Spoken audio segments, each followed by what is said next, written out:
Lalu berkatalah Daud, "Disinilah rumah Tuhan Allah kita, dan disinilah mezbah untuk korban bakaran orang Israel, persiapan untuk mendirikan bait suci." Daud menyuruh mengumpulkan orang-orang asing yang ada di negeri orang Israel, lalu ditempatkannya tukang-tukang untuk memahat batu-batu pahat yang akan dipakai untuk mendirikan rumah Allah. Selanjutnya, Daud menyediakan sangat banyak besi untuk paku-paku bagi daun pintu gerbang dan bagi tupai-tupai.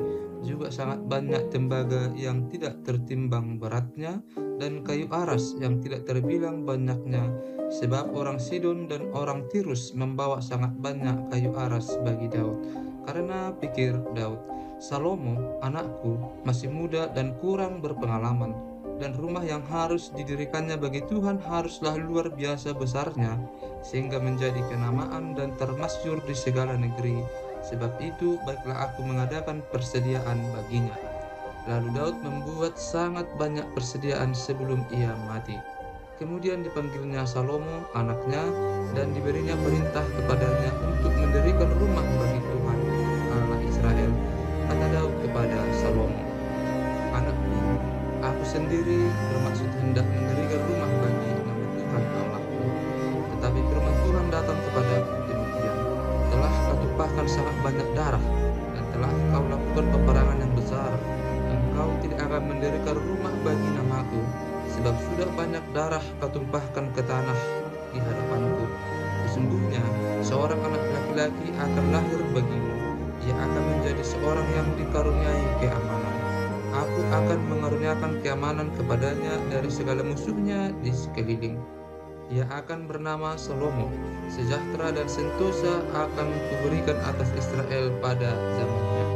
Dialah yang akan mendirikan rumah bagi namaku, dan dialah yang akan menjadi anakku, dan aku akan menjadi bapanya. Aku akan mengokohkan tahta kerajaannya atas Israel sampai selama-lamanya.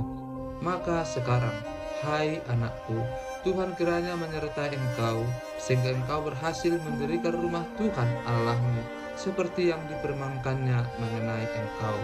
Hanya Tuhan kiranya memberikan kepadamu akal budi dan pengertian, dan membuat engkau menjadi pemegang perintah atas Israel, supaya engkau memelihara Taurat Tuhan Allahmu. Maka engkau akan berhasil jika engkau melakukan dengan setia ketetapan-ketetapan dan hukum-hukum yang diperintahkan Tuhan kepada Musa untuk orang Israel. Kuatkan dan teguhkanlah hatimu, janganlah takut dan janganlah tawar hati. Sesungguhnya, sekalipun dalam kesusahan, aku telah menyediakan untuk rumah Tuhan itu 100.000 talenta emas dan 1.000.000 talenta perak dan sangat banyak tembaga dan besi, sehingga beratnya tidak tertimbang. Juga aku telah menyediakan kayu dan batu. Tetapi baiklah engkau menambahnya lagi. Lagi pula, engkau mempunyai sangat banyak pekerja, yakni pemahat-pemahat batu, tukang-tukang batu, dan kayu, dan orang-orang yang ahli dalam segala macam pekerjaan emas, perak, tembaga, dan besi yang tidak terhitung banyaknya. Mulailah bekerja, Tuhan kiranya menyertai engkau. Dan Daud memberi perintah kepada segala pembesar Israel itu untuk memberi bantuan kepada Salomo anaknya. Katanya, "Bukankah Tuhan Allahmu menyertai kamu dan telah mengaruniakan keamanan kepadamu ke segala penjuru? Sungguh, Ia telah menyerahkan penduduk negeri ini ke dalam tanganku, sehingga negeri ini takluk ke hadapan Tuhan dan kepada umatnya.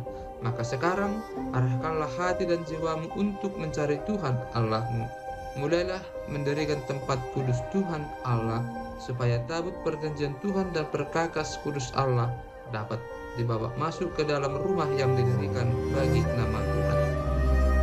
Orang Lewi dibagi dan diberi tugas. Setelah Daud menjadi tua dan lanjut umur, maka diangkatnya Salomo menjadi raja atas Israel. Ia mengumpulkan segala pembesar Israel, juga para imam dan orang-orang Lewi. Lalu dihitunglah orang-orang Lewi yang berumur 30 tahun ke atas, dan jumlah orang-orang mereka dihitung satu demi satu, ada 38.000 orang. Dari orang-orang ini 24.000 orang harus mengawasi pekerjaan di rumah Tuhan, 6.000 orang harus menjadi pengatur dan hakim, 4.000 orang menjadi penunggu pintu gerbang, dan 4.000 orang menjadi pemuji Tuhan dengan alat-alat musik yang telah dibuat untuk melakukan puji-pujian, kata Daud. Juga Daud membagi-bagi mereka dalam rombongan menurut anak-anak Lewi, yakni Gerson, Kehat, dan Merari. Termasuk orang Gerson ialah Ladan dan Simei. Anak-anak Ladan ialah Yehiel, seorang kepala, serta Zetam dan Yoel, 3 orang. Anak-anak Simei ialah Selomit, Haziel, dan Haran, 3 orang. Orang-orang inilah yang menjadi kepala buah Ladan. Anak-anak Simei ialah Yahat, Ziza, Yeus, dan Beria. Itulah anak-anak Simei, 4 orang. Yahat ialah kepala dan Ziza orang kedua, tetapi Yeus dan Beria tidak mempunyai banyak anak, maka mereka merupakan hanya satu puak dengan satu jabatan. Anak-anak Kehat ialah Amram, Izhar, Hebron, dan Uziel, 4 orang. Anak-anak Amram ialah Harun dan Musa. Harun ditunjuk untuk mengurus apa yang maha kudus, dia dan keturunannya sampai selama-lamanya, untuk membakar korban di hadapan Tuhan, untuk melayani dia dan untuk memberi berkat demi namanya sampai selama-lamanya. Anak-anak Musa, Abdiallah itu digolongkan kepada suku Lewi. Anak-anak Musa ialah Gersom dan Eliezer. Anak Gersom ialah Sebuel, seorang kepala. Anak Eliezer ialah Rehabia, seorang kepala. Eliezer tidak mempunyai anak-anak lain, tetapi anak-anak Rehabia luar biasa banyaknya. Anak Yizhar ialah Selomit, seorang kepala. Anak-anak Hebron ialah Yeria, seorang kepala. Amaria, anak yang kedua. Yahziel, anak yang ketiga, dan Yekameam, anak yang keempat. Anak-anak Uziel ialah Mika, seorang kepala, dan Isia, anak yang kedua. Anak-anak Merari ialah Mahli dan Musi. Anak-anak Mahli ialah Eleazar dan Kis. Ketika Eleazar mati, ia tidak mempunyai anak laki-laki, hanya anak perempuan. Lalu anak-anak Kis, saudara sepupu mereka, mengambil mereka menjadi istri. Anak-anak Musi ialah Mahli, Eder, dan Yeremot, 3 orang. Itulah Bani Lewi menurut puak mereka, kepala-kepala puak mereka, pada waktu mereka dicatat seorang-seorang sesuai dengan bilangan nama mereka, orang demi orang, yang berumur 20 tahun atau lebih. Merekalah yang harus melakukan pekerjaan untuk ibadah di rumah Tuhan. Sebab Daud telah berkata, Tuhan Allah Israel telah mengaruniakan keamanan kepada umatnya, dan ia diam di Yerusalem sampai selama-lamanya. Dengan demikian tidak usah lagi orang Lewi mengangkat bait suci dan segala perkakas yang dipakai untuk ibadah di situ. Sebab sesuai dengan titah Daud yang belakangan, mereka yang didaftarkan dari anak-anak Lewi ialah yang berumur 20 tahun ke atas. Tugas mereka ialah membantu anak-anak Harun untuk menyelenggarakan ibadah di rumah Tuhan, mengawasi pelataran, bilik-bilik, dan pentahiran segala barang kudus, serta melakukan pekerjaan yang berhubungan dengan ibadah di rumah Allah. Juga mereka harus menyediakan sajian dan tepung yang terbaik untuk korban sajian, roti tipis yang tidak beragi, apa yang dipanggang di atas panggangan, apa yang teraduk, dan segala sukatan dan ukuran. Selanjutnya, mereka bertugas menyanyikan syukur dan puji-pujian bagi Tuhan setiap pagi. Demikian juga pada waktu petang, dan pada waktu mempersembahkan segala korban bakaran kepada Tuhan, pada hari-hari Sabat, bulan-bulan baru, dan hari-hari raya, menurut jumlah yang sesuai dengan peraturan yang berlaku bagi mereka sebagai tugas tetap di hadapan Tuhan. Mereka harus melakukan pemeliharaan kemah pertemuan serta tempat kudus, dan harus melayani anak-anak Harun, saudara-saudara mereka, untuk menyelenggarakan ibadah di rumah Tuhan. Para imam dibagi dalam rombongan. Inilah rombongan-rombongan anak-anak Harun. Anak-anak Harun ialah Nadab, Abihu, Eleazar, dan Itamar. Tetapi Nadab dan Abihu mati lebih dahulu daripada ayah mereka dengan tidak mempunyai anak laki-laki. Maka yang memegang jabatan imam ialah Eleazar dan Itamar.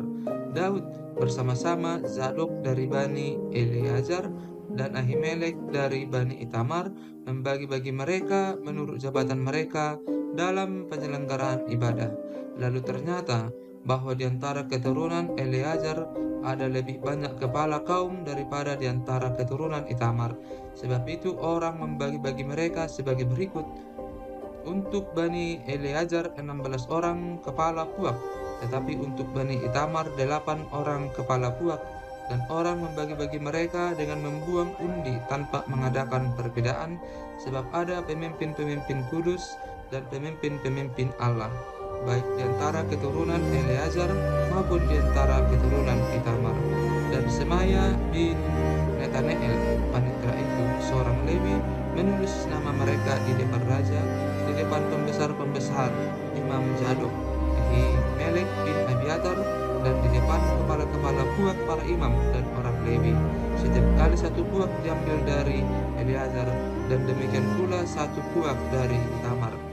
Undian yang pertama jatuh pada Yoyarib, yang kedua pada Yedaya, yang ketiga pada Harim, yang keempat pada Seorim, yang kelima pada Malkia, yang keenam pada Miyamin, yang ketujuh pada Hakos, yang kedelapan pada Abia, yang kesembilan pada Yesua, yang kesepuluh pada Sekaya, yang kesebelas pada Eliasib, yang kedua-belas pada Yakim, yang ke-13 pada Hupa, yang ke-14 pada Yesebeab, yang ke-15 pada Bilga, yang ke-16 pada Imer, yang ke-17 pada Hezir, yang ke-18 pada Apijes, yang ke-19 pada Petahya, yang ke-20 pada Yakin, yang ke-22 pada Gamul, yang ke-23 pada Delaya, yang ke-24 pada Maasya.